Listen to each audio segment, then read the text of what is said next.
नाम विश्रुतं तेषां चरणसान्निध्यात् जीवा मुक्ता भवन्ति। साखरे वंशविख्यातं ज्ञानदानपरायणं विनायकं गुरुं वन्दे भवबन्धविमुक्तये।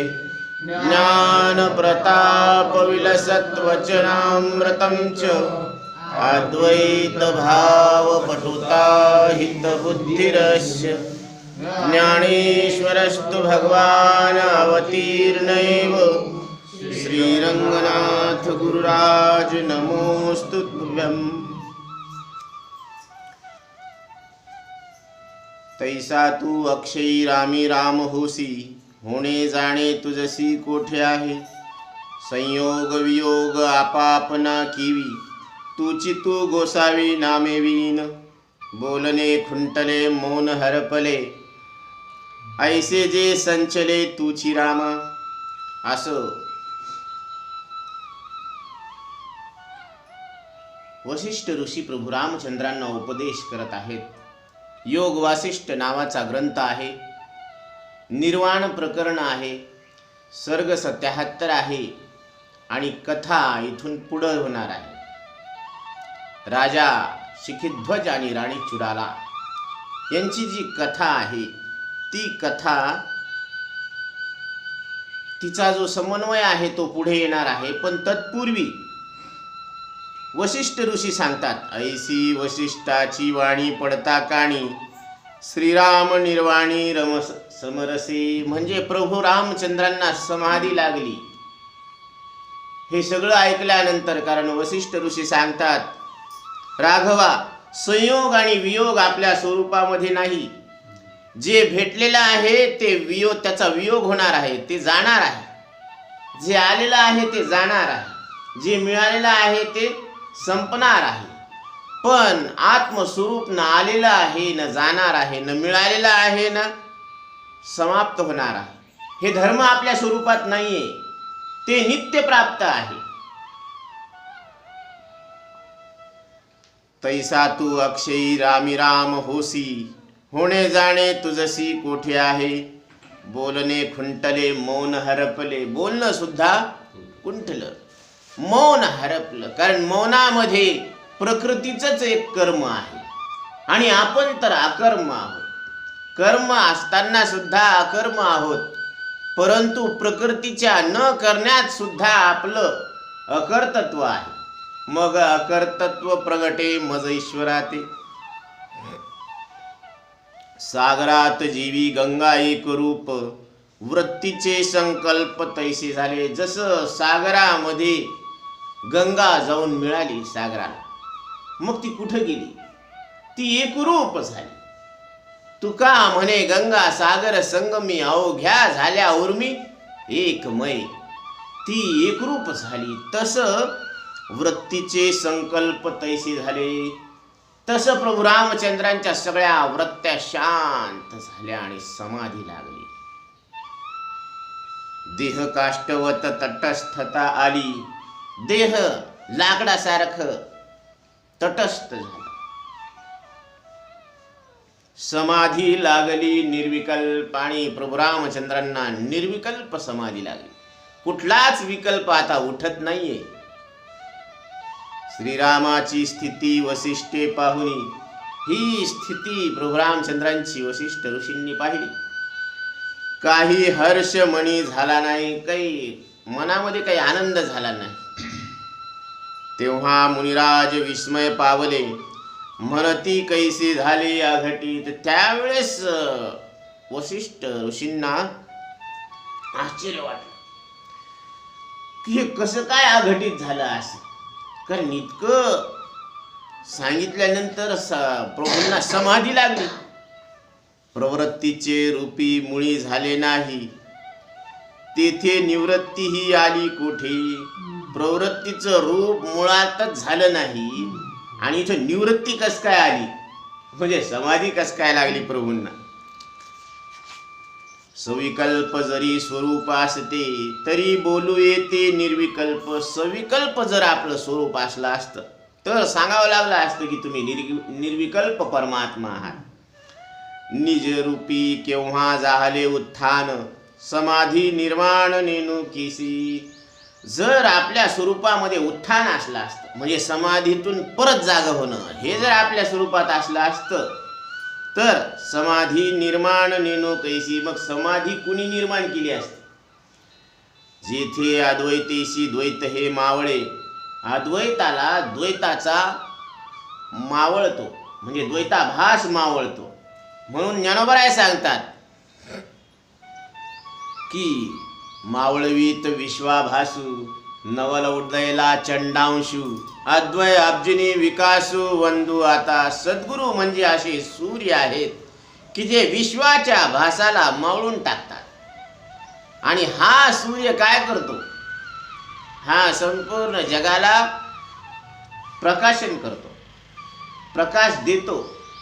पण सद्गुरू असे सूर्य आहेत की जगाचा भास मावळून टाकतात. आणि दुसरी घटना काय घडते? दुसरी घटना अशी घडते की ज्ञान सूर्याचा उदय होतो. नवल उदयला चंडांशू, अद्वय अब्जिनी विकासू वंदू आता. म्हणजे तुम्ही अद्वैत परमात्मा आहात हे लक्षात आणून देतात. कारण आपल्या समोर जे द्वैत आहे विश्वाचं, ते द्वैत दिसत असतानाच खोटं आहे असं आपल्या लक्षात आणून देतात. समाधी उत्थान हेची नोहे ज्ञान. समाधीतून बाहेर पडणं याला ज्ञान म्हणत नाही. पटकन समाधी घ्यायची पटकन बाहेर यायचं याला ज्ञान म्हणत नाही. चांगदेवांना सुद्धा हे जमत होतं. 1400 वर्ष योग बळाच्या अभ्यासावर त्यांनी हे शरीर टिकवलं. परंतु समाधी आणि उत्थान हे स्वरूपात नाहीये. तरी सावधान करूयासी. आता यांना मात्र सावधान करावं लागेल, राघवाला सावधान करावं लागेल. जेथे अद्वैतेशी द्वैत हे मावळे, समाधी सोहळे तेथे कैचे. समाधी उत्थान हेची नोहे ज्ञान, तरी सावधान करूयासी. मग मुनिराये थापटिला पाठी, धरुनी हनुवटी कुरवाळीती. प्रभू रामचंद्रांना पाठीवरून हात फिरवला आणि हनुवटीला कुरवाळीत. वसिष्ठ ऋषी सांगतात, उठी उठी रामा तटस्थता किवी. राघवा उठा उठा. हे असं तटस्थ का बसलेत? विचारे पहावी सहज स्थिती. विचारानं तुम्ही सहज स्थिती लक्षात घ्या. ऐसी गुरुवाणी अंतकरणी पडता, नेत्र उघडिता होय राम. अशी सद्गुरूंची वाणी कानावर पडल्यानंतर प्रभू रामचंद्रांनी आपले डोळे उघडले. परी आनंदात वृत्ती बुचकुळे, तिने नेत्र क्रमळे झाकुळती. पण आत्मानंदामध्ये ती वृत्ती काय होऊ लागली? बुचकळ्या खाऊ लागली. यावं का नाही यावं बाहेर? आणि नेत्र उघडिता होय राम. भगवंत नेत्र म्हणजे डोळे उघडायला लागलेत आता. कंप सर्व गात्री नेत्री अश्रुधारा. सगळ्या अंगामध्ये थरथराट सुटलेला आहे आणि डोळ्यातून अश्रूंच्या धारा वाहायला लागलेल्या आहे. असं होत असतं ज्यावेळेस आपण आपल्या स्वरूपाचं शोध घेत असतो. त्यावेळेस आपोआप सद्गुरूंचे ऋषीमुनींचे हे जे काही आपल्यावर उपकार आहेत, शास्त्राची निर्मिती कशी झाली, हे ज्यावेळेस आपण खोल अभ्यास करतो तर त्यावेळेस आपोआप आपल्या डोळ्यातून अश्रूला धारा लागतात. कारण आईवडिलांनी आपल्या जीवनामध्ये इतके कष्ट करून आपल्यासाठी एवढी उपलब्धी करून ठेवलेली आहे. हे ज्यावेळेस ती लेकरं शांत मनाने विचार करतात तर त्यांच्या डोळ्याला सुद्धा धारा लागतात. तसं ऋषीमुनींचा वारसा लाभलेली ही संस्कृती आहे आपली. आणि त्या ऋषीमुनींना किती कष्ट सहन करावे लागले, किती त्याग केला, हे विचार करता डोळ्यातून धारा लागतात. म्हणून तशी प्रभूच्या डोळ्यातून अश्रूंची धारा वाहू लागली. बोलत असे गिरा मंद मंद. मंद आवाजामध्ये प्रभू सांगायला लागले, धन्य गुरुराया कृपा केली स्वामी. मिळविले रामी निर्विकल्पी. गुरुदेव, मी धन्य झालो, तुम्ही मला राम रूपात मिसळून टाकलं. निर्विकल्प स्वरूपामध्ये तुम्ही मला नेऊन ठेवलं. मज निर्विकल्पा संकल्पाची मात, नसावी मागत हेच स्वामी. मी निर्विकल्प परमात्मा आहे आणि माझ्या ठिकाणी मात्र सविकल्प आता हा संसार राहू नये. मज निर्विकल्पा संकल्पाची मात, नसावी मागत हेची स्वामी. सदा सुखी असो अखंड समाधी, नसावी उपाधी प्रवृत्तीची. म्हणून हे गुरुदेव, मला सदा सुखरूप असलेली ही समाधीच असावी. मला आता प्रवृत्ती नको आहे असं वाटायला लागलं. उपाधीची प्रवृत्ती नको, मला उपाध्या नको आता. श्रीराम वचन ऐसे ऐकोनी, वसिष्ठ हसोनी बोलताती. प्रभू रामांचं हे बोलणं ऐकलं आणि वसिष्ठ ऋषी हसून सांगतात, श्रीरामा सर्वज्ञा आगा वेदमान्या, बोलतोसी अन्या अज्ञायसी.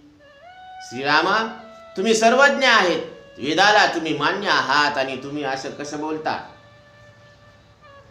जळे लहरी कैसी परती सारावी.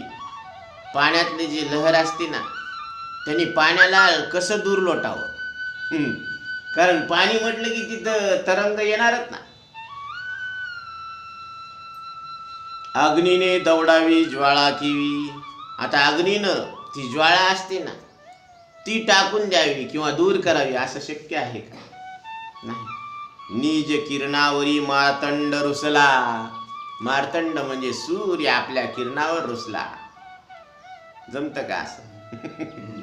आता आई मुलावर रुसली, मुलगा आईवर रुसला, पती पत्नीवर रुसली, हे जमतंय.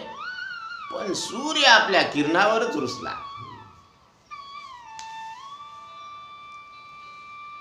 की चंद्र विटला चांदनिया. चंद्र चांदण्यांना विटला, त्याला वीट आला. हे काय रोज रोज चांदण्या यायला लागल्यात माझ्यासोबत? जमतं का असं? नाही जमत. तैसा तू आपुले ठाई या वृत्तीशी, दौडू पहासी वाऊगीची. तसं तू या वृत्तीला आपल्या स्वरूपाजवळ तू पाहायला लागलास, पण ही वृत्ती तुझ्या स्वरूपात नाहीये. वृत्ती हे निवृत्त झाली, जन न दिसे तेथे. असं आपलं निवृत्ती हे आपलं स्वरूप आहे. म्हणून पाण्याच्या ठाई लहरी उठली. पाण्याच्या ठिकाणी लहर म्हणजे तरंग उठायला लागले. तेने क्षीणता आली नवचे आपा. त्याच्यामुळं पाण्याला काही क्षीणता म्हणजे कमीपणा आला नाही, इजा नाही झाली त्याला. तैशी तुझी स्थिती परिपूर्ण असे, भेद भान नसे बोले वेद. तुझी स्थिती, तुझ्या स्वरूपाची स्थिती तशी आहे राघवा, की तिथं पूर्ण परमात्मा आहे. भेदाचं भान सुद्धा तिथं नाही, असं वेद स्वतः सांगायला लागले. मागुती वसिष्ठ बोलती श्रीरामा, समाध्यादी कर्मा अलिप्त तू. वसिष्ठ ऋषी प्रभू रामचंद्रांना सांगतात परत की रामा, राघवा, तू समाधी वगैरे या कर्मापासून अलिप्त आहेस. बुद्धिवृत्ती योगे अवस्थेशी नाव, नाही तरी ठाव कैचा कोणाही. बुद्धी आणि वृत्तीच्या योगानं असे नाव आलेले आहे, नाहीतर आपल्या स्वरूपामध्ये ही स्थिती नाही. स्वरूपी पाहता रूप नाम नाही. स्वरूपात रूपही नाही आणि नावही नाही. परमार्थ उत्पत्ती स्थिती ही लय तैसा. उत्पत्ती स्थिती आणि लय सुद्धा आपल्या स्वरूपात नाही. उत्पत्ती स्थिती आणि लय हा सृष्टीमध्ये होणारा बदल आहे. जागृती स्वप्न सुषुप्ती ही मनाचा धर्म आहे. आणि बालपण तारुण्य म्हातारपण ह्या शरीराच्या अवस्था आहे. आणि या सगळ्या अवस्थेला जाणून आपल्याला कुठलीच अवस्था नाही अशी आपली अवस्था आहे. म्हणजे आपण अवस्थातीत आहोत. नाही बद्ध सिद्ध मुमुक्षु साधक, परमार्थ निष्ठंक जाणे ऐसा. इथं कोणी बद्ध नाही, कोणी सिद्ध नाही, कोणी मुमुक्षु नाही, कोणी साधक नाही. सगळे एक परमात्मा आहे. कसे? सर्वा घटी राम देहादेहिक सूर्यप्रकाशक सहस्त्र रश्मी. परमार्थ निष्टंक जाण्याचा असा निष्कलंक परमार्थ आहे. परम अर्थ जे कधी मरत नाही असा अर्थ. आणि आपण आपलं मरण कधी पाहतो? आपण मरतच नाहीत ना. जीव न देखे मरण, धरी नवी सांडी जीर्ण, संचित प्रमाण भोगी शुभ अशुभाचे. आता आपण दिवसा रात्रीचं मरण जाणायला लागलो. रात्रीला आपण दिवसाचं मरण जाणतो. तारुण्यात आपण बालपणाचं मरण जाणतो. दुःखात आपण सुखाचं मरण जाणतो. पण आपण आपलं मरण कधी जाणतो? कारण आपण मरतच नसतो. मग जीव दुसऱ्याचं मरण पाहतो, पण स्वतःचं मरण कसं पाहिजे? कारण त्याला मरणच नाही. म्हणून अमरहा खरे की पहा खोटे, न म्हणा देह माझा ऐसा मग भरवसा कळेल. तुकोबराय सांगतात, या मरणाऱ्या देहाला मी माझं आणि खरं समजू नका, मग आमच्या बोलण्याचा तुम्हाला विश्वास बसेल. तथापि ही रामा तुझं वाटत असे प्रवृत्तीचे पिसे मज नको. राघवा, तुला जर वाटत असन की ही प्रवृत्ती आणि याचं पिस मला नकोय, तरी अवधारी जुनाट इतिहास आता कथेला प्रारंभ होत आहे. आतापर्यंत ही प्रस्तावना होती, ज्याला आपण इंट्रोडक्शन म्हणतो. तरी अवधारी जुनाट इतिहास तिने प्रत्ययास येईल तुझ. आता तुम्ही एक जुना असलेला इतिहास ऐका, त्याच्यामुळं तुमच्या अनुभवाला सुद्धा या गोष्टी येतील. यया पूर्वयुगी राजा शिखिध्वज यथायुक्त ओज प्रजापाळी. पूर्वयुगामध्ये राजा शिखिध्वज नावाचा राजा राज्य करत होता आणि तो प्रजेचं न्यायानं पालन करत होता.